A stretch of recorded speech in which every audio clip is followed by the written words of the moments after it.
दोस्तों ये क्लास जो होने वाली है ये ईवीएस की जो सीटेट 2022 में जो एग्ज़ाम हुआ था 6 फरवरी 2023 को उसके आए हुए प्रश्न हैं। 10 क्वेश्चन जो हम पिछली क्लास में देख चुके हैं और उसके अगले जो क्वेश्चन है हम इस क्लास में देखेंगे। तो चलिए शुरुआत करते हैं। क्लास के लास्ट तक बने रहिएगा। अगर क्लास अच्छा लगे तो प्लीज़ लाइक करिएगा और चैनल जो भी सब्सक्राइब ना किया हो तो चैनल को सब्सक्राइब कर लीजिएगा। तो चलिए पहला क्वेश्चन देखते हैं। 11वें नंबर के रूप में है डल लेक। मैं इंग्लिश का जो फॉर्म है इसको न पढ़ के हिंदी वाले फॉर्म को पढ़ता हूँ। डल झील हमारे देश का एक प्रसिद्ध पर्यटन स्थल है। इस झील में हाउस बोट हैं जिनमें लोग पर्यटक रहना पसंद करते हैं। वे शिकार में बैठकर चप्पू चलाना चाहते हैं। वो शिकारा में बैठकर देखिए शिकारा में बैठकर चप्पू चलाना चाहते हैं। यह झील जिस शहर में स्थित है वह शहर है। तो सीधी बात है कि हमें डल झील के बारे में पूछा। डल झील कहाँ स्थित है वो डायरेक्ट ना पूछे, घुमा के पूछा है। तो उदयपुर, जयपुर, हैदराबाद या श्रीनगर। तो मुझे उम्मीद है कि 99% लोग कर ले जाएंगे। कहाँ है ये श्रीनगर में है। कहाँ है? श्रीनगर में। 12वां क्वेश्चन देखिए। मच्छर प्रायः हमें परेशान करते हैं। अंधेरे में भी वो हमें ढूंढ सकते हैं। क्यों ढूंढ सकते हैं वजह जानिए ऑप्शन के माध्यम से। हमारे सांसों के कंपनों द्वारा, सांस द्वारा छोड़ी गई वायु की गर्मी से, सांस द्वारा छोड़ी गई वायु के देखिए थोड़ा सा यहाँ पे वायु की ये गंध हो जाएगा, ठीक है, गंध, वायु की गंध द्वारा, पैरों के तलवे के गंध और हमारे शरीर की गर्मी से। तो जो डी वाला ऑप्शन है देखिए मैं इसको अभी कट कर दे रहा हूँ। यहाँ से आप सब देखिए पैरों के तलवों की गंध और हमारे शरीर की गर्मी से वो हमें अंधेरे में भी ढूंढ सकते हैं। तो इस तरह डी ऑप्शन सही हो जाएगा। देखिए 13वां नंबर क्वेश्चन जो है, नीचे दी गई पहेली को हल कीजिए। कूटी जाती पीसी जाती, भोजन तीखा खूब बनाती, खाने में ज़्यादा होने पर मुंह से निकले सीसी, आँख और नाक से निकले पानी, याद दिला दूँ नानी, सोचो सोचो कौन हूँ मैं, जल्दी बोलो कौन हूँ मैं। अब इसका हल देखिए क्या है। हल्दी, लौंग, इलायची या लाल मिर्च। तो आप सभी लोग इसको बहुत आसानी से कर लेंगे, लाल मिर्च। तो ये पहेलियों के माध्यम से जो क्वेश्चन आए इसको भी करने की अपने अंदर क्षमता जो है बिल्ड करिएगा। और साथ ही साथ 14वें क्वेश्चन पर हम देखते हैं। 14वां क्वेश्चन क्या कह रहा है कि राजस्थान के रेगिस्तानी इलाके में मुख्यतः पाए जाने वाले खेजड़ी वृक्ष के विषय में नीचे दिए गए कथनों पर विचार कीजिए। कथन ये है, इस वृक्ष को उगाने के लिए अधिक जल की आवश्यकता नहीं होती। कथन बी है, यह वृक्ष बहुत उपयोगी है, इसकी छाल से दवाइयाँ बनाई जाती हैं और लोग इसके फलों को खाना पसंद करते हैं। इस वृक्ष की लकड़ी को शीघ्र ही कीड़ा लग जाता है, अतः इमारती लकड़ी की भांति उपयोग नहीं किया जाता।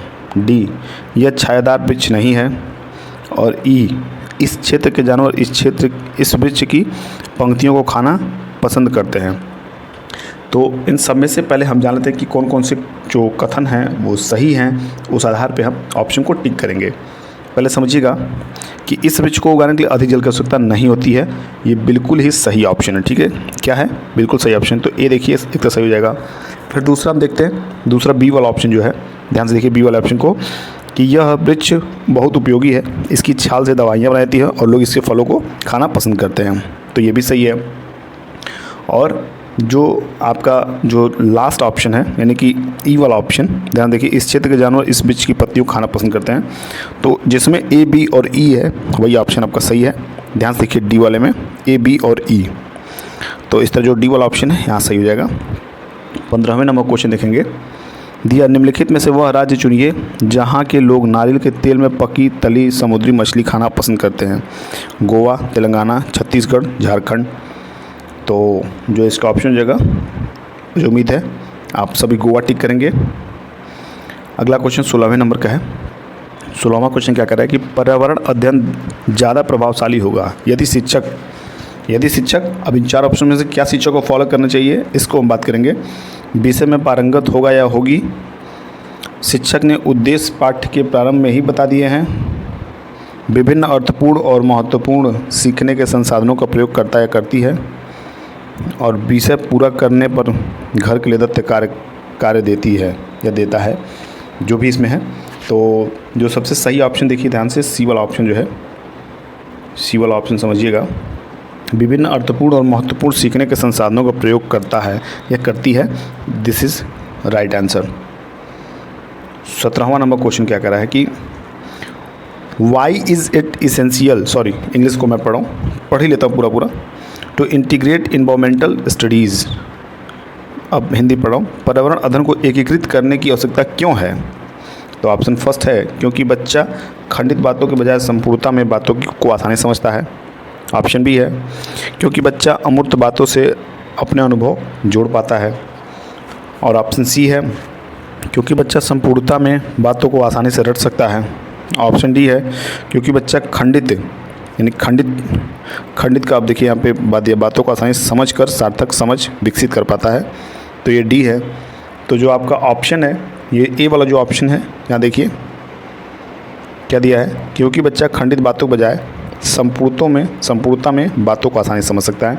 तो इसका जो ए वाला ऑप्शन है यहाँ सही हो जाएगा। 18वां नंबर क्वेश्चन क्या कर रहा है, निम्नलिखित तकनीकों में से रेटिंग स्केल में कौन सी तकनीक का उपयोग होता है? ऑप्शन फर्स्ट दत्त कार्य, ऑप्शन बी जांच सूची, ऑप्शन सी अवलोकन, ऑप्शन डी लिखित प्रश्न। तो सही जो हो जाएगा ये ऑब्जर्वेशन यानी कि अवलोकन। क्या हो जाएगा? ऑब्जर्वेशन, अवलोकन। 19वें नंबर का प्रश्न क्या कह रहा है, निम्नलिखित में से कौन पर्यावरण अध्ययन में सीखने का रचनात्मक आकलन का साधन नहीं है? ऑप्शन फर्स्ट वार्षिक उपलब्धि परीक्षण,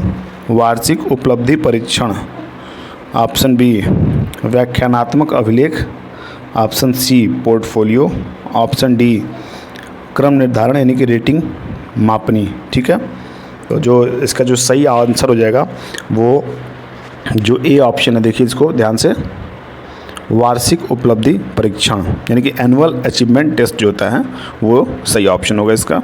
और इस तरह जो इस क्लास का आखिरी क्वेश्चन है 20वां क्वेश्चन, पर्यावरण अध्ययन में मानचित्र पढ़ना एक आवश्यक कौशल विकसित करता है, वह कौशल है, कौन सा कौशल विकसित करता है उसको बताना है।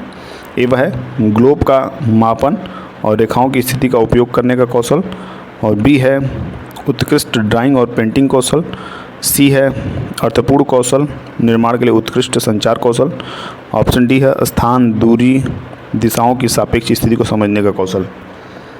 तो जो इसका जो ऑप्शन जाएगा, मुझे उम्मीद है कि आप सभी लोग देखते हैं इसको पहचान ले होंगे कि इसका क्या ऑप्शन सही होगा। तो देखिए स्थान दूरी और दिशाओं के सापेक्ष स्थिति को समझने का जो कौशल होता है ये हमें मानचित्र पढ़ने से ये जो कौशल विकसित होता है ये यही कौशल है।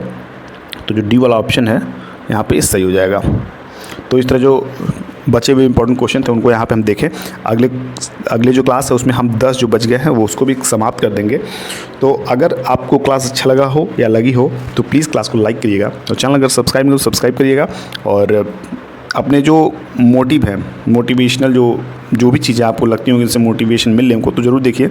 और जब तक पेपर है तब तक बने रहिए, आप अपने कंटिन्यूटी बनाए रखिए, अपने क्लास जो भी अपने ले रहे हों, जिनसे भी ले रहे हों उनको आप क्लास को रेगुलर देखते रहिए और रेगुलर बेसिस पे आप मेहनत करते रहिए, क्योंकि एक मेहनत ही ऐसी और रेगुलरिटी ही ऐसी कुंजी है जो आपको सफलता दिला सकती है। तो मैं तरफ से ऑल द बेस्ट, इसी उम्मीद के साथ फिर आपसे अगली क्लास में मिलते हैं। तब तक के लिए मस्त रहिए, पढ़ते रहिए, जहाँ भी रहिए स्वस्थ रहिए। Bye bye, take care.